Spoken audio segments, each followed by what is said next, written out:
বঙ্গসভায় প্রধানমন্ত্রী নরেন্দ্র মোদী, কোচবিহারে জনসভা নরেন্দ্র মোদীর। কোচবিহারে আজ রাসমেলা ময়দানে জনসভা রয়েছে প্রধানমন্ত্রী নরেন্দ্র মোদীর এবং নিশীথ প্রামাণিকের সমর্থনে সেখানে আজ জনসভা করছেন প্রধানমন্ত্রী নরেন্দ্র মোদী। আর কিছু সময়ের অপেক্ষা, তারপরে তার আশা এবং তারপরে জনসভা। এই মুহূর্তে সামগ্রিক ছবিটা কিরকম, কি বলছেন কর্মী সমর্থকরা, সমস্ত কিছু আমরা জানবো কিংশুকের কাছ থেকে। কিংশু, কি ছবি এই মুহূর্তে?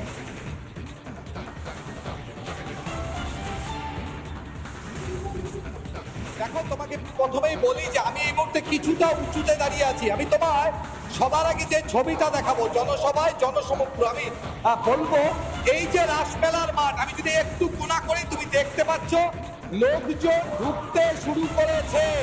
এখনো বেশ খানিকটা জায়গা বাকি। তার আগে আমি রাস্তার জনসমুদ্রটা একবার দেখাই। এখনো নরেন্দ্র মোদীর সভার বাকি প্রায় 1.5 ঘন্টারও বেশি, প্রায় 2 ঘন্টা বাকি।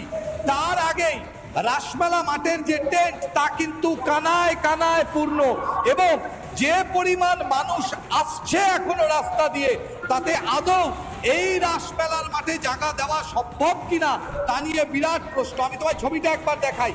তুমি যে ছবিটা দূর থেকে দেখতে পাচ্ছ ডান দিকের ফাঁকা অংশটা এখনো ফাঁকা, সেখানে মানুষ যাচ্ছে ধীরে ধীরে, কারণ এত জনসমাগম এই জায়গার মধ্যে সম্ভব না।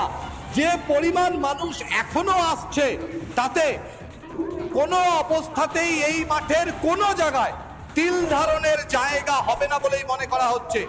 রোদ গরম রয়েছে প্রায় 35 থেকে 36 ডিগ্রি। সেই গরম উপেক্ষা করে কাতারে কাতারে লোক। আমি আরো একবার দেখাবো রাস্তার ছবিটা। তুমি দেখো, আমি বেশ খানিকটা উপরে রয়েছি, সেই উপর থেকে তোমায় দেখাচ্ছি। এই লোক কিন্তু রাসমেলা মাঠের উদ্দেশ্যে রওনা দিয়েছেন। বিভিন্ন জায়গা থেকে মানুষ এসেছেন, কর্মী সমর্থকরা এসেছেন, কারোর মাথায় টুপি রয়েছে, কেউ বা নরেন্দ্র মোদীর মুখোশ পরে রয়েছেন। তুমি দেখো, যেখানে ঢোকার যে জায়গা, প্রবেশ পথ, সেই প্রবেশ পথটা দেখলেই তুমি পরিষ্কার বুঝতে পারবে কি অবস্থায় রয়েছে। প্রায় 8 থেকে 10টা গেট করা হয়েছে, যেখানে সিকিউরিটি চেক চলছে। সেই সিকিউরিটি চেকে মানুষের জনসমাগম, জনসমুদ্র। এখনো প্রায় 2 ঘন্টা বাকি, তার আগে টেন্ট সম্পূর্ণরূপে পূর্ণ। আর ঠিক সেই জায়গায় দাঁড়িয়ে এই রাসমেলা মাঠে কি আদৌ জায়গা দেওয়া সম্ভব হবে? ইতিমধ্যে মঞ্চে বক্তব্য রাখতে শুরু করেছেন বিজেপির বিধায়কেরা।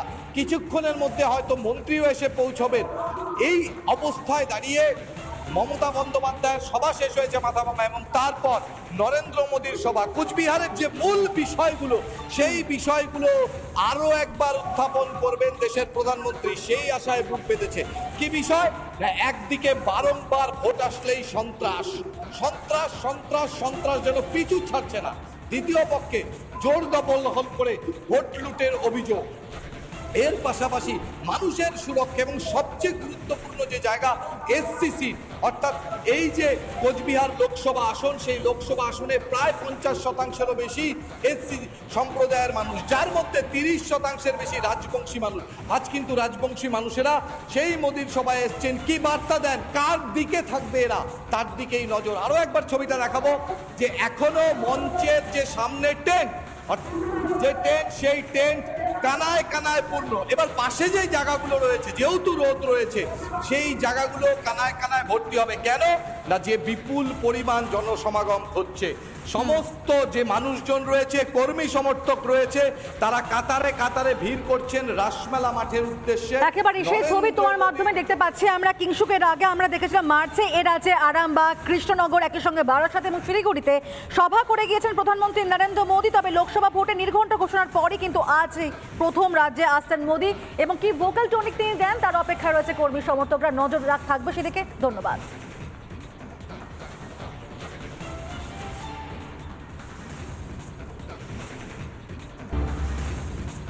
আর এই মুহূর্তে যে ছবির দিকে নজর রাখবো, উর্দিপুরে মদ্যপ অবস্থায় পুলিশ, বোলপুরের মাটিতে গড়াগড়ি পুলিশের। মদ্যপ পুলিশের মুখে কেষ্টর নাম অনুব্রত মণ্ডল বিহারে, কিন্তু ভোট প্রচারে অনুব্রতর নাম, আবার মদ্যপ পুলিশের মুখেও অনুব্রত মণ্ডলের নাম। আর এই নিয়ে ইতিমধ্যে প্রশ্ন উঠতে শুরু করেছে, এবং এরই পাশাপাশি কিভাবে কর্মরত অবস্থায় মদ্যপ অবস্থায় থাকতে পারে পুলিশ, তা নিয়েও প্রশ্ন তুলছেন স্থানীয় বাসিন্দারা। এই মুহূর্তে সেই ছবি আপনারা দেখতে পাচ্ছেন, রাস্তায় গড়াগড়ি পুলিশ কর্মীর, মদ্যপ অবস্থায় গড়াগড়ি করছিলেন তিনি।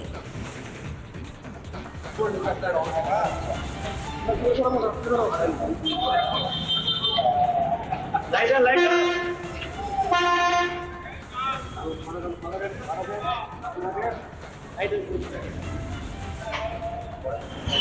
হয়েছে? কি হয়েছে? হ্যাঁ বলো, শরীর খারাপ? কি হয়েছে? খেয়েছো? কি খেয়েছো? কিছু খেয়েছো? কি খেয়েছিলে? কি খেয়েছো? হ্যাঁ কেষ্টমল কি ও মাংমাই ভাই কেষ্টমল কি কি নেবে? তুমি কি খেয়েছো? ওরা কি নেবে? আমরা আর দেবো না। কি হয়েছে? কি হয়েছে? হ্যাঁ বলো, শরীর খারাপ? কি হয়েছে? খেয়েছো? কি খেয়েছো? কিছু খেয়েছো? কি খেয়েছিলে? কি খেয়েছো? হ্যাঁ কেষ্টমল কি ও মাংমাই ভাই কেষ্টমল কি কি নেবে? তুমি কি খেয়েছো? ওরা কি নেবে? আমরা আর দেবো না।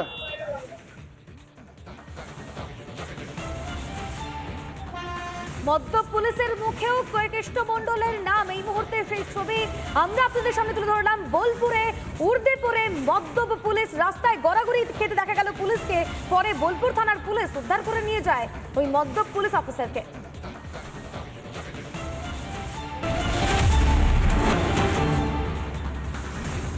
অন্যদিকে এরই পাশাপাশি যে খবরের দিকে নজর রাখতেই হচ্ছে এসএলএসটি চাকরি প্রার্থীদের কালীঘাট অভিযান। হাজরা মোড়ে জমায়েত চাকরি প্রার্থীদের অভিযানে ধুন্ধুমার পরিস্থিতি তৈরি হলো। টেনে হিচড়ে প্রিজন ভ্যানে তোলা হলো চাকরি প্রার্থীদের।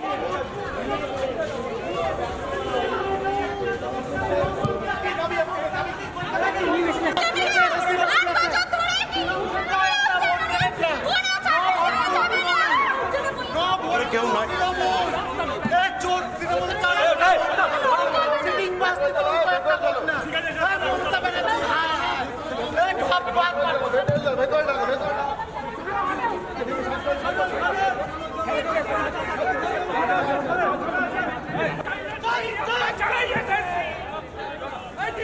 চাকরি প্রার্থীরা যারা লাগাতার আন্দোলন করছেন, রাস্তায় বসে রয়েছেন, তারা যোগ্য, তারা একটা চাকরি চাইছেন। আবারও তাদের কালীঘাট অভিযান এবং সেই কালীঘাট অভিযানে ধুন্ধুমার পরিস্থিতি। টেনে হিচড়ে প্রিজন ভ্যানে তোলা হচ্ছে চাকরি প্রার্থীদের। মোট 30 জনকে গ্রেফতার করেছে পুলিশ, এরকমটাই জানা যাচ্ছে এই মুহূর্তে। সেই ছবি আপনারা দেখতে পাচ্ছেন। এসএলএসটি চাকরি প্রার্থী তাদের কালীঘাট অভিযান এবং সেই অভিযানে কার্যত ধুন্ধুমার। চাকরির দাবিতে যখনই রাস্তায় বসছেন চাকরি প্রার্থীরা, যখনই তারা আন্দোলন করছেন, প্রতিবাদ জানাচ্ছেন, তখনই তাদের মুখ বন্ধ করার চেষ্টা। টেনে হিচড়ে প্রিজন ভ্যানে তুলছে পুলিশ। 30 জনকে গ্রেফতার করেছে পুলিশ।